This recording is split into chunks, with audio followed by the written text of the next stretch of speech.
Commander Woojin pressed his 6 fingers against the smooth surface of the scanner display. The blue light from the screen painted his gray skin in strange patterns. His large black eyes widened as he stared at the readings. Something was wrong. Something was very wrong. Lena, he called to his science officer. Come look at this. Lena floated across the bridge of the massive ship. Her species did not walk like humans did. They moved through the air using small organs that pushed them forward. She was young for a Valtharian, only 200 years old. Her silver hair moved like water around her face as she approached the commander's station. What do you see? Commander? She asked. Her voice was soft like wind through leaves. Woojin pointed at the display. Energy readings. Coming from Kepler 4 to C. Lena's face changed. The small scales around her eyes turned from blue to purple. This meant she was scared. Every member of their species knew about Kepler 4 to C. It was listed in their database as Death Zone 15, the highest danger rating possible. That cannot be right, Lena said. She placed her own hand on the scanner. The readings must be broken. I thought so too, Woojin replied. But I have checked 3 times. The signal is real. Across the bridge, communications specialist Parko heard their conversation. He was the youngest member of the crew, barely 150 years old. His curiosity was stronger than his fear. He activated his own station and began scanning the radio frequencies coming from the planet below. Commander Parko said. His voice was excited. I am picking up structured transmissions. This is not natural energy. Something is broadcasting from the surface. Captain Ansu emerged from her private chambers. She was old, even for a Valtharian. Her skin had turned almost white with age, and her movements were slow but steady. She had lived for over 800 years and had seen many strange things in the galaxy. But nothing had prepared her for this. Report, she commanded. Woojin turned to face his captain. We have detected artificial energy signatures from Kepler 4 to C. The signals appear to be coming from multiple locations across the planet's surface. Captain Ansu was quiet for a long moment. She moved to the main viewing screen and looked down at the planet below. Kepler 442c was a nightmare world. The atmosphere was filled with poison gases. Storms of pure electricity covered half the surface at any time. The gravity was 3 times stronger than most inhabited worlds. Radiation levels were so high they would kill most known species in minutes. Show me the planet's file, the captain said. Park-Ho brought up the information on the main screen. The data was not good. Over the past 300 years, 17 different species had tried to explore Kepler 4 to C. None had returned. The planet had earned its Death Zone 15, raiding through the deaths of thousands of explorers. The file showed pictures from the last successful probe mission. Giant creatures moved across the surface. Some were as large as buildings. They had teeth like swords and skin that could resist the deadly radiation. The plant life was just as dangerous. Trees that could grab and crush spacecraft. Flowers that shot acid. Grass that could cut through metal. No known technology should function in that environment, Lena said as she read the file. The electromagnetic storms alone would destroy any electronic equipment, yet something is broadcasting. Woojin replied. The signals are strong and clear. Whatever is down there has very advanced technology. Captain Ansu studied the readings carefully. She had commanded exploration vessels for over 200 years. She knew the difference between natural phenomena and artificial signals. These readings showed clear signs of intelligent design. Could it be an automated system? She asked. Perhaps something left behind by an ancient civilization? Possible, Lena answered. But the signals are changing. They show patterns that suggest active monitoring and adjustment. Someone or something is controlling these transmissions. Cool. Suddenly looked up from his station. His face was bright with excitement. Captain, I am receiving a new signal. It is much stronger than the others. It appears to be. A greeting transmission. The bridge fell silent. Every member of the crew stopped what they were doing and looked at Parko. A greeting transmission meant that whatever was on the planet had detected their ship and was trying to communicate. "Are you certain?" Captain Ansu asked. "Yes, Captain. Signal follows standard first contact protocols. It is broadcasting on multiple frequencies and several common languages. Can you decode it?"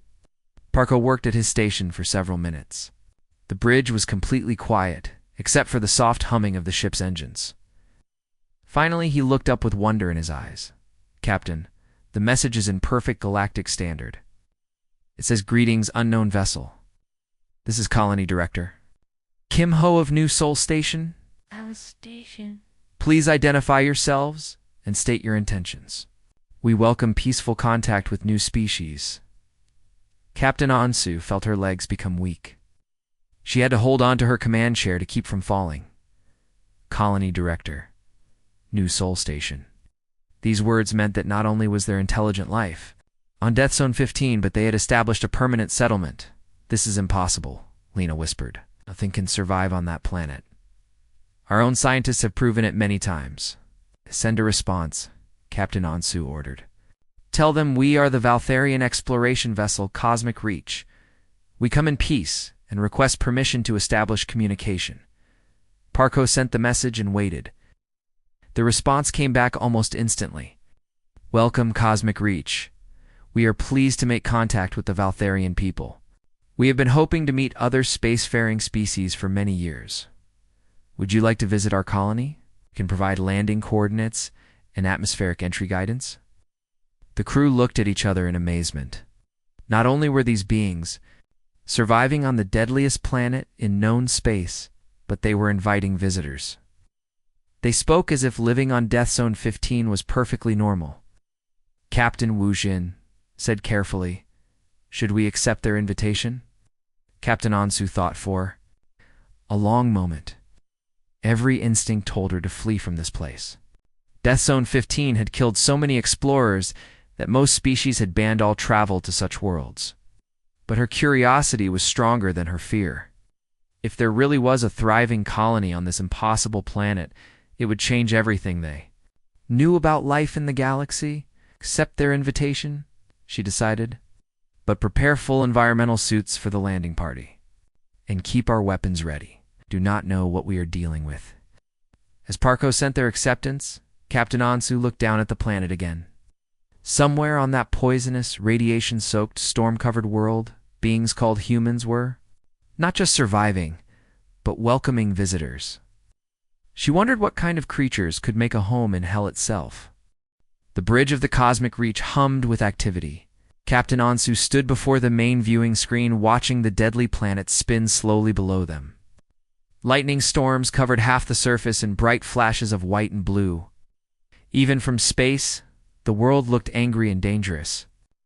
"Communications Officer Young Mi, establish a secure channel," the captain ordered. Young Mi was nervous. Her hand shook slightly as she worked at her station. She had studied first contact protocols for decades, but she never expected to use them above a Death Zone planet. Her training told her that nothing should be alive down there.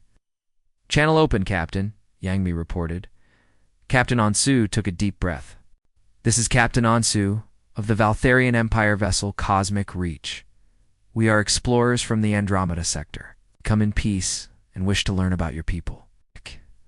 The response came back quickly. The voice was clear and strong, speaking perfect galactic standard with a strange accent they had never heard before. "Captain Ansu, this is Colony Director Kim Ho. We are honored by your visit. My people call themselves humans, and we have been living on this world for 52 standard years. We would be happy to share our story with you." Science Officer Lena quickly pulled up her data files. She searched through every known species in the galactic database. There was no record of any race called humans anywhere in their records. "Kim Ho," Captain Anzu continued, "we must admit our surprise. Our records show this planet is extremely dangerous. How is it possible that your people survive here?" Kim Ho laughed. The sound was warm and friendly. "Dangerous? Yes, I suppose it can be challenging for visitors. But we have made it our home. We have adapted to the local conditions quite well, Commander." Wu Jin leaned forward in his chair. "Adapted? What do you mean by adapted?" Well, the radiation here is quite strong, but it actually helps our immune system. The gravity keeps us in excellent physical condition. The storms provide unlimited, clean energy for our cities. The local wildlife is magnificent once you understand their behavior patterns. The Valtharian crew exchanged worried looks. This human spoke of deadly radiation as if it were medicine. He described crushing gravity as exercise equipment. Most shocking of all, he called the monster creatures that had killed so many explorers. Magnificent wildlife communications specialist Parko spoke up. Director Kim Ho, our records show that many exploration teams have been lost on your world. Do you know what happened to them? There was a pause before Kim Ho answered. When he spoke again, his voice was sadder. Yes, we are aware of the failed expeditions. We tried to help when we could, but most ships crashed before we could reach them. The atmospheric entry can be tricky if you do not know the safe approach routes. Safe approach routes? Captain Ansu asked. Of course. The electrical storms follow predictable patterns. The acid geysers only erupt in certain areas at specific times. The gravitational anomalies can be avoided if you know where they are. We have been mapping safe passages for decades. Young Mi could hardly believe what she was hearing. These humans spoke of navigating through conditions that would terrify the bravest Valtharian pilots. They had not just survived the planet's dangers, they had learned to predict and avoid them. Director Kim Ho, we would very much like to visit your colony, Captain Ansu said. But we must ask about safety protocols. What protection do we need for the surface environment? Protection. Kim Ho sounded confused. Oh, you mean environmental suits? Yes. Most off-world visitors need breathing apparatus and radiation shielding. The atmospheric pressure might also be uncomfortable for your species. What are your people's environmental needs? Lena quickly transmitted their species' requirements. The humans would need to know that Valtharians required lower gravity, different atmospheric gases, and protection from the deadly radiation levels. We can accommodate your needs, Kim Ho replied after reviewing the data. We have prepared landing zones with artificial gravity fields and atmosphere processors for visiting ships. We installed these systems after our first contact with the Rigelian traders 3 years ago. You have had contact with other species? Commander Wujin asked. Oh yes, several actually. The Regilians visit every few months to trade rare minerals. Centaurian research teams come here to study our adaptation techniques. Even some Andromedon merchants stop by occasionally, though they find our weather a bit intense for their liking. Captain Ansu felt dizzy. Not only had these humans established a thriving colony on Death Zone 15, but they had turned it into a regular trading post. Other species were visiting this nightmare world for business. Director Kim Ho, may I ask how large your colony is? She inquired. New Seoul Station currently has a population of about 96,000 people. We have 12 major cities and 47 smaller settlements across the planet. Our newest city, Busan Harbor, was just completed last month, near the southern acid seas. Yang Mi gasped. Nearly 100,000 beings were living on this planet. The Valtharian homeworld had explored space for over 1,000 years, and their largest off-world colonies had barely 50,000 residents. We would be honored to give you a tour of our facilities, Kim Ho continued. Our atmospheric entry control can guide your ship to landing platform 7. It has full environmental point. Controls for visiting species. You have multiple landing platforms? Lena asked. We have 15 major spaceports across the planet. Most are designed for cargo haulers and research vessels. The Platform 7 specializes in diplomatic visits and cultural exchanges. The bridge crew was silent. These humans had not just survived on Death Zone 15, they had built a civilization. They had infrastructure that rivaled some of the most advanced worlds in Valtharian space. Director Kim Ho, we accept your generous invitation, Captain Ansu finally said. Please transmit the approach vectors. Excellent. Fair warning, though, we are currently experiencing a Class 4 electrical storm system in the northern hemisphere. Nothing dangerous, but the lightning shows can be quite spectacular for first-time visitors. Also, try not to be alarmed by the local fauna. The storm riders are migrating this season, so you might see some large flying creatures near the platforms. They are completely harmless unless you threaten their nests. Parco quickly looked up storm riders in their database. The creatures were listed as aggressive predators with wingspans over 200 meters. They were classified as extremely dangerous to all spacecraft, yet these humans called them harmless. "We will be careful," Captain Ansu promised. "Wonderful. Oh, and Captain, you might want to inform your crew that our colonists are quite excited about meeting Valtharians. It has been a while since we have had visitors from your sector of space. I hope you do not mind if some of our people want to take pictures or ask questions about your culture." As the transmission ended, Captain Ansu looked around at her crew. They were about to land on the most dangerous planet in known space, and the inhabitants were worried about being good hosts. "Prepare the landing party," she ordered, "and may the stars protect us all." The Valtharian shuttle descended through the thick clouds of Kepler-4 for to see. Inside their environmental suits, the landing party could barely see through the swirling mists of acid rain and electrical discharge. Captain Ansu gripped her seat as the small craft shook violently in the turbulent atmosphere. "This is madness," whispered Science Officer Lena. Her voice crackled through the suit radio. "No one should attempt to land in these conditions." Commander Wujin checked his radiation detector for the 10th time. The readings were so high that the device kept beeping, warning alerts. "Captain, the radiation levels are climbing beyond safe limits. Perhaps we should return to orbit." "Negative," Captain Ansu replied. "We have come this far.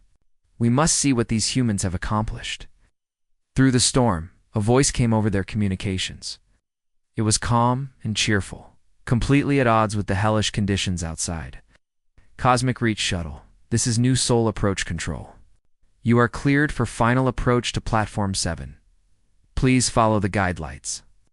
Suddenly, brilliant blue lights appeared in the darkness ahead. They formed a clear path through the storm, leading the shuttle toward a massive structure that emerged from the clouds. The landing platform was enormous, easily large enough for ships 10 times their size. The shuttle touched down with a gentle bump. Through the cockpit windows, the crew could see figures moving around the platform. They were not wearing environmental suits. They walked casually through the acid rain as if it were a pleasant summer shower. "Impossible," Lena breathed. "The atmospheric readings show poison levels that would kill any known species in minutes." A tall figure approached their shuttle. She was wearing simple work clothes and had short black hair. Her skin looked healthy and normal, not burned or damaged by the toxic environment. She waved at the shuttle windows with a friendly smile. "To New Sol Station," the woman said over their radio. "I am Colony Director Kim Ho. Please feel free to exit your vehicle whenever you are ready." Captain Ansu looked at her crew. "Remember full environmental protection at all times. Do not remove any part of your suits under any circumstances." The landing party stepped out of their shuttle onto the platform. The wind was strong, carrying the scent of strange chemicals and ozone from the electrical storms. In the distance, they could see the lights of a vast city stretching across the landscape. Colony. Director Kim Ho approached them without any protection from the hostile environment. She looked to be in her 60s, with weathered skin and bright, intelligent eyes. Her breathing was normal and relaxed. "I apologize for the weather," Kim Ho said with a laugh. "We are having a small storm today. Nothing too serious, but it might seem intense to visitors." "Director Kim Ho," Captain Ansu said through her suit speaker. "We are amazed that you can survive in these conditions without protection." "Oh, you mean the atmosphere?" Kim Ho looked around as if noticing it for the first time. "Yes, it took some getting used to when we first arrived. But humans are quite adaptable. Our children who were born here find off-world atmospheres too thin and boring."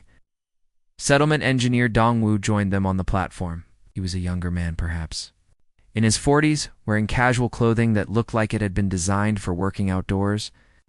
He carried a tablet that showed various displays and readings. "Would you like a tour of our facilities?" Dongwu asked. "We are quite proud of what we have built here." The group climbed into a ground vehicle that looked like nothing the Valtharians had ever seen. It was built low and heavy, with thick armor plating and wheels that seemed designed to grip any surface. The inside was comfortable and surprisingly spacious. As they drove through the city, Captain Ansu could hardly believe what she was seeing. New Sol Station was not a small outpost or research facility. It was a thriving metropolis with wide streets, tall buildings, and bustling activity everywhere. Our population is approaching 100,000, Kim Ho explained as they passed through a busy marketplace. We expect to reach that milestone within the next few months. The streets were filled with humans going about their daily lives. Children played in parks where the grass looked normal, but probably contained enough toxins to kill most alien species. Adults worked in outdoor cafes, eating and drinking, while acid rain fell gently around them. How is this possible? Lena asked. Our instruments show that everything on this planet should be deadly to organic life. Dr. So-young joined their conversation over the radio. She was the colony's chief medical officer, speaking from the hospital they were passing.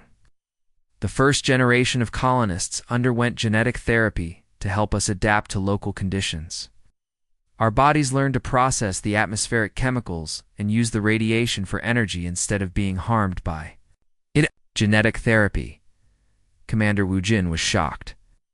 Such procedures were considered extremely dangerous by most species. It was necessary for survival, Dr. So-young explained. But the interesting thing is that our children, the ones born here, have developed even stronger adaptations, naturally. They can withstand radiation levels that would be fatal to their parents. Their immune systems are incredibly strong. Some of them can even see in spectrums of light that exist only on this world. They passed a school where human children were playing outside during their break time.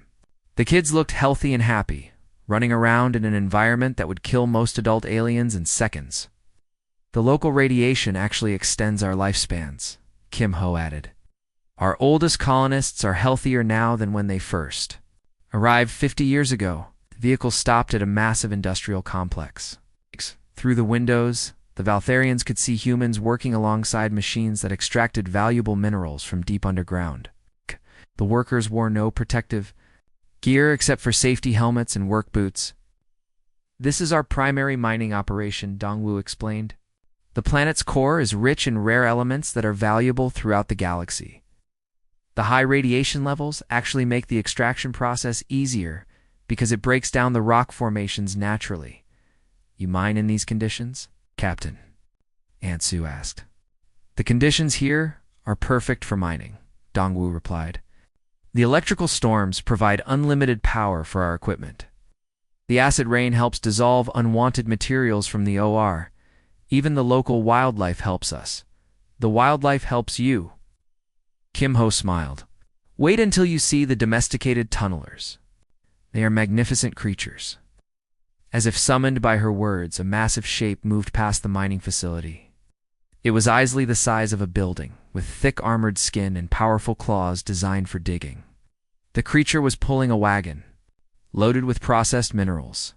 That is Big Jin, Dongwu said with obvious affection. He's been working with us for over 20 years. Tunnelers are very intelligent and form strong bonds with their human partners. Lena checked her database again. Tunnelers were listed as aggressive predators that attacked anything that entered their territory. They were supposed to be impossible to tame or control. We have learned that most of the creatures on this world are not actually aggressive, Kim Ho explained. We're simply defending themselves from previous visitors who did not understand their behavior patterns. Once we learned to communicate with them properly, many species became our partners. The tour continued through residential areas where families lived in comfortable homes. The Valtharians saw children walking to school, adults tending gardens, full of strange but beautiful plants, elderly humans sitting on porches watching the lightning storms with obvious enjoyment. Director Kim Ho, Captain Ansu, finally said, "We came here expecting to find evidence of some ancient alien technology. Instead, we have found something far more remarkable. You have not just survived on this world, you have made it your home." Kim Ho nodded. When our ancestors left Earth, they were looking for worlds that would challenge them, wanted places where humans could grow stronger and become something more than they were before. This planet gave us that opportunity. As their vehicle returned to the landing platform, the storm began to clear. The first rays of the planet's sun broke through the clouds, painting the city in brilliant colors. To the Valtharians, It looked like a vision of impossible beauty rising from a world of death. "Welcome to our home," Kim-ho said simply. "Hope you will stay long enough to truly understand what humanity has become." The next morning brought new wonders for the Valtharian visitors. Captain Ansu and her crew had spent the night in specially prepared quarters with artificial atmosphere and gravity controls. Despite the comfortable accommodations, none of them had slept well. The sounds of the alien world kept them awake, the rumbling of massive creatures, the crash of thunder, and the strange singing of the wind through the city's structures. Master Engineer Taeho arrived at their quarters early. In the morning, he was a stocky man with calloused hands and bright eyes that seemed to sparkle with constant curiosity. He wore simple work clothes that looked like they had seen many years of hard use. "Good morning, honored guests," Taeho said cheerfully. "I hope you rested well. Today I would like to show you some of our engineering projects." The group followed him outside where the morning storm was beginning to build. Dark clouds gathered overhead, crackling with electrical energy. The Valtharians instinctively moved closer together, but Taeho seemed excited by the approaching weather. "Perfect timing," he said, looking up at the storm clouds. "You are about to see our power collection system in action," he led them to a tall tower that stretched high into the sky. The structure was unlike anything in Valtharian engineering databases. It looked organic, as if it had grown rather than been built. Strange metal branches extended from the main trunk, reaching toward the storm clouds like hungry fingers. "This is a storm catcher," Taeho explained. "We have 300 of them across the planet. They collect electrical energy from the storms and convert it into power for our cities." Science Officer Lena studied the tower with amazement. "Do you prevent the electrical discharge from destroying your equipment?"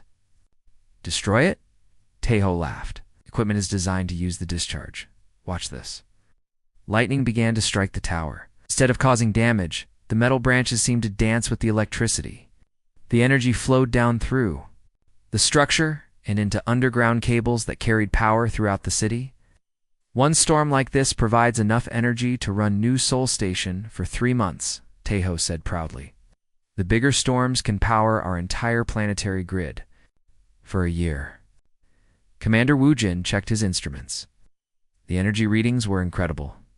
"This is impossible. No known technology can harness raw lightning strikes." "It was impossible when we first arrived," Taeho agreed. "But necessity makes inventors of us all. We needed power to survive, so we learned to take it from the storms." Their next stop was the agricultural district. Agricultural specialist Hygiene met them at the entrance to a vast greenhouse complex. She was a middle-aged woman with soil under her fingernails and a warm smile that reminded Captain Ansu of her own mother. "Welcome to our food production center," Hygiene said. "I think you will find our farming methods quite interesting." Inside the greenhouse, the Valtharians saw something that defied all logic. Massive creatures that their database listed as deadly predators were peacefully grazing on specially grown plants. These were razor maws, beasts with teeth like swords, and claws that could cut through metal. Yet here they moved slowly and calmly, allowing human workers to walk among them without fear. "How is this possible?" Lena whispered. "These creatures are supposed to be uncontrollably violent. They were violent when they were hungry and scared," Hyjin explained. "We learned that Rizurmas are actually quite gentle when their needs are met. They are also incredibly intelligent. Each one has its own personality and preferences." She approached one of the massive creatures and scratched behind what might have been its ear. The beast made a sound like a giant cat purring. It was easily large enough to swallow Hyjin in one bite, but it seemed to enjoy her attention. "This is Old Bo," Hyjin said fondly. "He has been with us for 30 years. He produces milk that is rich in proteins and minerals. His offspring provide meat for our growing population." "You have turned apex predators into livestock," Captain Ansu said in amazement. "We prefer to think of them as partners," Hyjin replied. "They give us food and materials. In return, we give them safe homes, medical care, and protection for their young. It is a fair trade." In another section of the greenhouse, plants that looked like they belonged in nightmares grew in neat rows. These were snap vines, carnivorous plants that normally caught and dissolved any creature that came too close. Here, human workers tended them carefully, harvesting fruits that glowed with inner light. Snapvine fruit is incredibly nutritious, Hai-Jin explained. It contains vitamins and minerals that keep us healthy in this environment. The plants also help purify our air and water. Young colonist Jiho joined their group as they left the greenhouse. He was barely 20 years old, with the lean build and bright eyes common to the planet-born generation. His skin had a slight glow that seemed to come from within. "Are you the alien visitors?" Jiho asked excitedly. "This is so cool. We do not get many Valtharians here." "Jiho, show some respect," Hai-Jin scolded gently. "No, it is fine," Captain Ansu said. "We are curious about your people as well. What do you do for entertainment on this world?" Jiho's face lit up. "Oh, lots of things. Today some friends and I are going lava surfing in the western volcanic region. Yesterday we went storm diving through the electrical clouds. Next week, we plan to explore some new caves that opened up after the last earthquake." The Valtharians looked at each other in shock. This young human spoke of activities that would terrify trained soldiers. "Lava surfing?" Commander Wu-Jen asked. "Weekly? Sure, it is great fun. You ride special boards across the flowing lava streams. The trick is to stay ahead of the cooling edge and avoid the gas geysers. My record is 47 kilometers without stopping." Environmental Coordinator Moonseek appeared as they walked through the city center. She was a serious woman in her 50s who carried herself with quiet authority. Her clothes were practical and well-made, designed for someone who spent time outdoors in challenging conditions. "I hope our young people are not frightening you," Moonseek said with a slight smile. "They sometimes forget that what is normal for us might seem extreme to visitors." "Extreme is an understatement," Lena muttered. "We are currently working on a terraforming project," Moonseek continued. "We want to make the planet more comfortable." "For visiting species, terraforming?" Captain Ansu was surprised. "You want to change this world?" "Only slightly," Moonseek explained. "We plan to reduce the acid content in some regions and create atmospheric zones with different gas mixtures. This will allow other species to visit more easily without full environmental suits." "But why? This world seems perfect for your people." Moonseek paused thoughtfully. "Most of us prefer it the way it is, but we want to be good hosts to our galactic neighbors. Besides, the terraforming techniques we develop here will be valuable for other worlds." As they walked through the market district, the Valtharians saw human ingenuity everywhere. Shops sold products made from materials that should have been impossible to work with. Artists created beautiful sculptures from crystallized acid rain. Clothing was woven from fibers taken from creatures that were supposed to be untouchable. "Your people have not just adapted to this world," Captain Ansu realized. "You have made it better than it was before." Teho nodded. "Humans have a saying, when life gives you lemons, make lemonade. This world gave us acid rain, deadly radiation, and monster predators. So we made power stations, medicine, and partners." As the day ended, the Valtharian crew understood that they were witnessing something unprecedented in galactic history. These humans had not conquered their environment through superior technology or overwhelming force. They had succeeded through adaptation, creativity, and an almost incredible willingness to see opportunity where others saw only death. "Tomorrow," Moonseek said as they returned to their quarters, "we will show you our greatest achievement, the reason why this colony exists at all." Captain Ansu wondered what could possibly be more impressive than what they had already seen. She was about to learn that human ambition knew no limits. The formal meeting took place in the colony's main conference center. The building was carved directly from the living rock of the planet, its walls showing the natural mineral formations that gave off a soft, beautiful glow. Captain Ansu and her crew sat on one side of a long table made from crystallized storm glass. Across from them sat the Human Leadership Council. Colony historian Nam Wu was an elderly woman with silver hair and eyes that held the wisdom of many years. She moved slowly, but spoke with a clear, strong voice that commanded attention. Her presence seemed to fill the room with quiet authority. "Captain Ansu," Nam Wu began, "you have spent 3 days with us, and I believe you are beginning to understand what we have accomplished here. But you still do not know the full truth about humanity's place in the galaxy. Please enlighten us." Captain Ansu replied. Nomu activated a holographic display that showed a three-dimensional map of their local galactic region. Red dots marked planets that were classified as death zones in the Valtharian database. As the display zoomed out, more and more red dots appeared. 54 years ago, Earth faced a crisis, Nomu explained.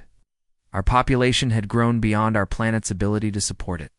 We needed new worlds, but every habitable planet we found was already claimed by other species. Science officer Lena studied the display carefully, so you were forced to seek out uninhabitable worlds. Not forced, Nomu corrected. We chose. Them. You see, humans have always been at their best when facing impossible challenges. We looked at these death zone worlds and saw opportunity. The display changed to show detailed information about human colonies. Each red dot now showed population numbers, industrial output, and trade statistics. The numbers were staggering. Kepler 442c is just one of 17 death zone planets that humans have successfully colonized, Nomu continued. Each colony has developed unique adaptations and technologies based on their world's specific challenges. Commander Wu Zhen leaned forward. 17 colonies? That is impossible. The survival rate for death zone exploration is less than 1%. For other species, yes, Defense Coordinator Kyung-soo spoke up. He was a stern-looking man in his 40s with scars on his hands and face that spoke of many dangerous encounters. But humans are different. We do not see death worlds. We see worlds that need us. What do you mean? Lena asked. Colony Director Kim Ho joined the conversation. Each human colony group chose their world based on what challenges they wanted to face. The Mars-born colonists took the ice worlds because they were used to cold and low oxygen. The deep-sea communities from Earth took the water worlds with crushing pressure and toxic oceans. And your group? Captain Ansu inquired. We were from the disaster zones on Earth, Kim Ho replied. Earthquake regions, volcanic areas, places where storms and radiation were part of daily life. We chose Kepler 440c because it reminded us of home, only more so. The holographic display showed images from other human colonies. On a world of eternal ice storms, humans had built cities that moved across the frozen landscape following the warmth of underground thermal vents. On a planet where the very air was acid, humans had developed breathing techniques that processed the toxic atmosphere and used it for energy. Each colony pushes the boundaries of what humans can become, Namwu explained. The Ice Worlders have developed incredible resistance to cold and the ability to enter hibernation states. The high-gravity colonists have become incredibly strong and durable. Here on Kepler 440c, we have learned to thrive on radiation and electrical energy. But why? Captain Ansu asked. Why put yourselves through such hardship? Namwu smiled, because that is what makes us human. We are not the strongest species in the galaxy, or the smartest, or the most technologically advanced. But we are the most adaptable. We can change ourselves to fit any environment, no matter how hostile. Defense Coordinator Kyung-soo activated. Another display. This one showed trade routes and diplomatic connections between human colonies and other species. The galaxy's death zones are now humanity's trading network, he explained. We have resources and technologies that no other species can obtain because no other species can survive in the places we call home. Resources? Lena asked. Radiation forged. Metals that are impossible to create artificially. Crystalline structures that form only under extreme pressure and electrical stress. Biological compounds from creatures that exist nowhere else in the galaxy. Minerals that can only be mined from the cores of unstable worlds. The implications began to sink in for the Valtharian crew. While other species had spent millennia fighting over habitable worlds, humans had quietly claimed an entire network of supposedly uninhabitable planets. They had turned the galaxy's deadliest environments into the foundation of a thriving civilization. How many people live in these colonies total? Commander Wu Jin asked. Research Director Chan Ho consulted his tablet. He was a quiet man who seemed more comfortable with data than conversation, but his statistics were precise and thorough. Current population across all death zone colonies is approximately 8.7 million humans, he reported. Growth rate is steady at 4% annually. Industrial output exceeds most core world economies in specialized materials and technologies. 8.7 million, Captain Ansu repeated slowly. Living on worlds that were supposed to be uninhabitable. And thriving, Kim Ho added. Our children are healthier than any generation of humans before them. Our life expectancy has increased by 30%. Our resistance to disease and injury is remarkable. Some of our planet-born generations are developing abilities that would seem like magic to Earth humans. Security Chief Seo Chin spoke for the first time. He was a large, quiet man who had been watching the aliens carefully throughout their visit. His voice was deep and calm. Captain, we want you to understand something important. We did not colonize these worlds to hide from the galaxy. We did it to become worthy members of the galactic community. Every challenge we have overcome has made us stronger and more capable of contributing to interstellar civilization. Contribute how? Captain Ansu asked. Our colonies serve as neutral meeting grounds for species that cannot tolerate each other's home environments. Seo Kajin explained. The extreme conditions here mean that all visitors must rely on our hospitality equally. It removes many sources of conflict. Our research into adaptation and survival benefits all species, Chan Ho added. Medical techniques we have developed save lives across the galaxy. Environmental technologies we have created help terraform worlds for other civilizations. And our people, Kim Ho said with obvious pride, our people have become the ultimate diplomats and explorers. When you can survive on a death-zone world, you can survive anywhere. When you have learned to make friends with creatures that were trying to kill you, you can make friends with anyone. Namu stood slowly and moved to the great window that looked out over New Seoul Station.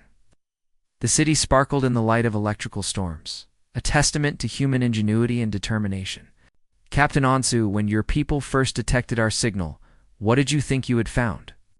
Evidence of some ancient, highly advanced alien civilization, Captain Ansu admitted. And instead, you found humans.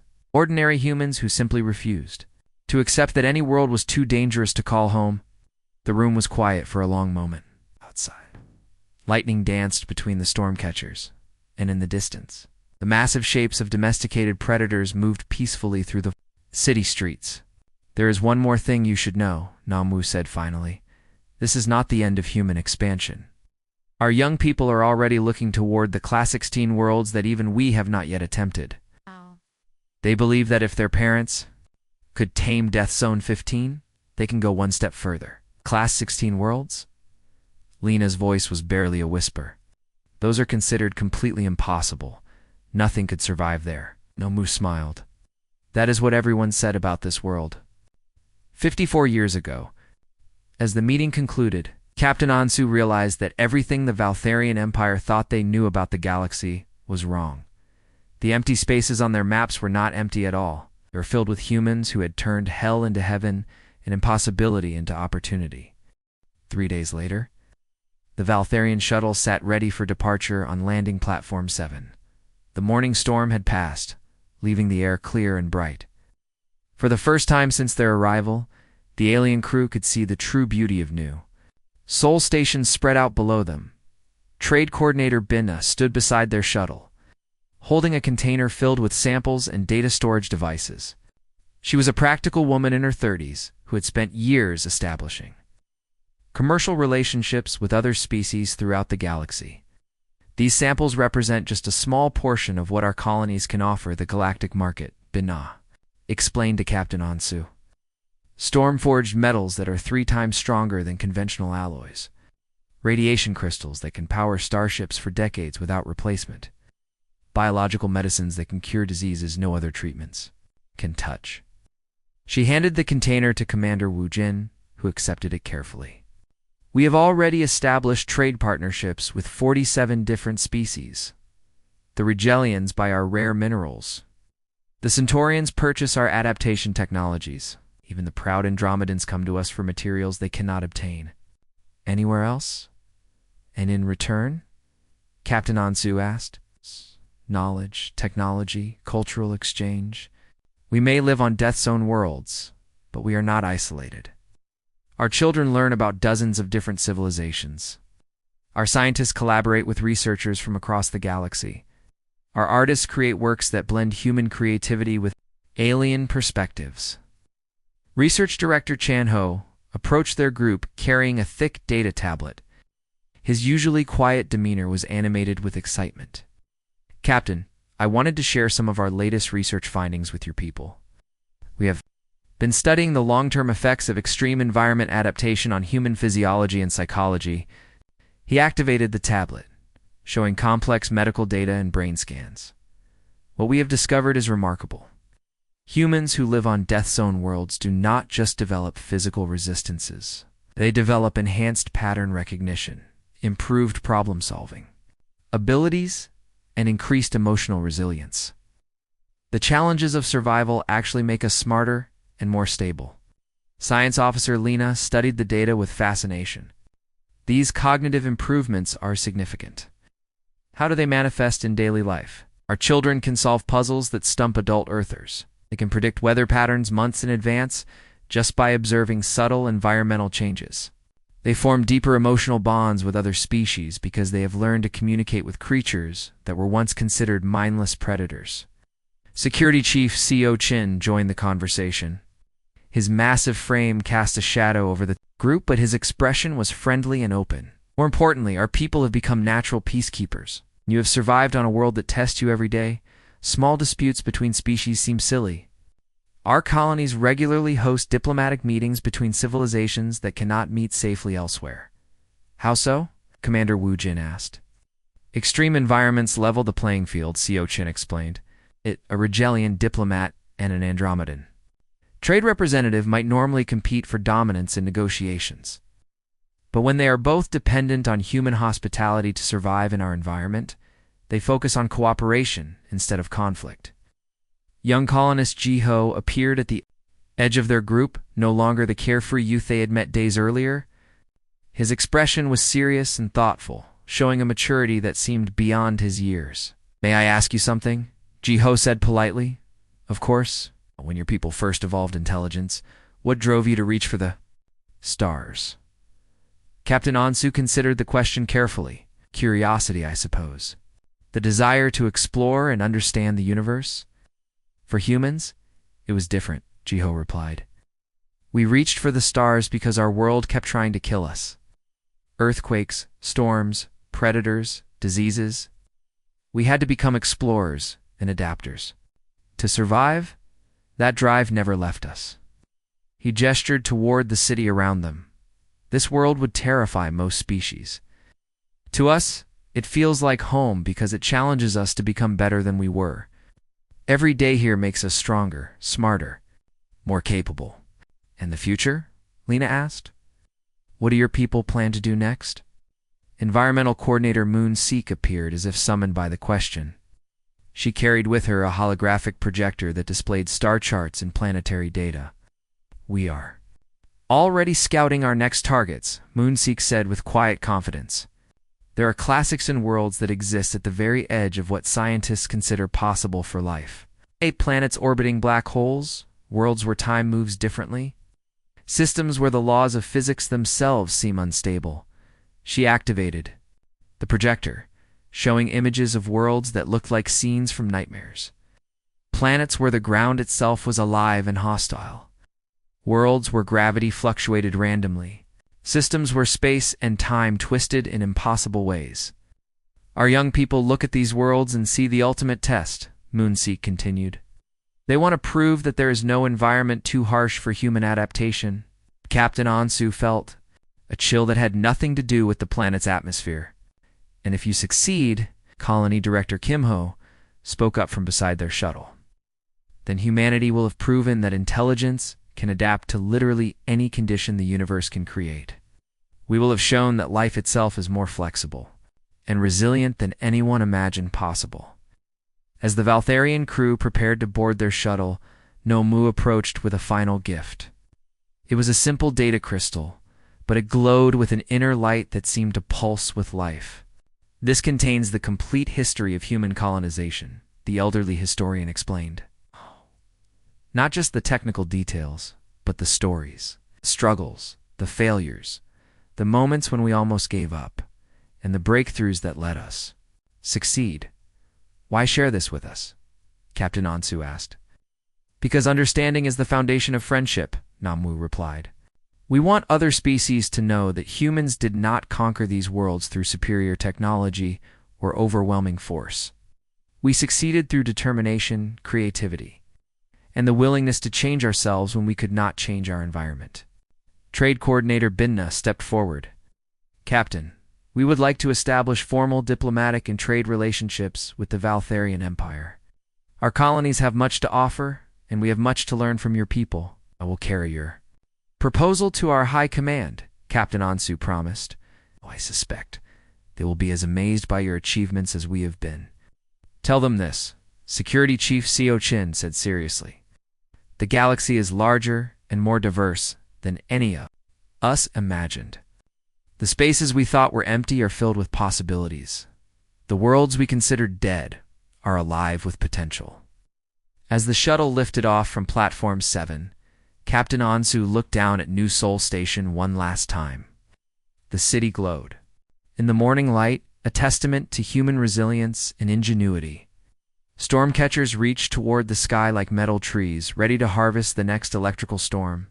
In the distance, massive, domesticated creatures grazed peacefully in fields of crystalline grass. Communications specialist Park Ho activated the long-range transmitter. Captain, we are receiving a message from Valtharian High Command. Are requesting a full report on our findings. Captain Ansu smiled.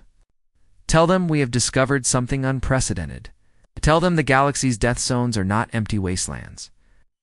They are the foundation of a human civilization that has turned impossibility into everyday reality. As their shuttle climbed toward orbit, the crew of the Cosmic Reach carried with them a new understanding of what it meant to be alive in the universe.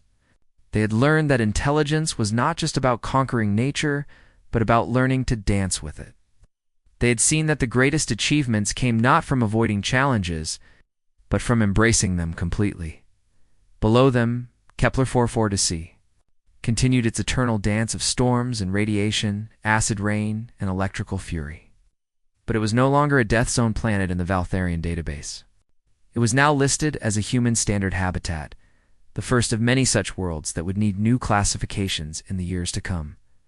The galaxy had become a much larger and more wonderful place, filled with possibilities that no one had dared to imagine. And at the heart of those possibilities were humans, turning hell into heaven, one impossible world at a time. As they entered hyperspace for the journey home, Captain Ansu knew that this was just the beginning. Humanity had shown what was possible when intelligence met determination. The universe itself seemed brighter and full of hope, knowing that no matter how hostile or impossible a world might seem, somewhere there were beings who would look at it and see not death, but a new chance for life to flourish. The story of human expansion was far from over. If anything, it had only just begun.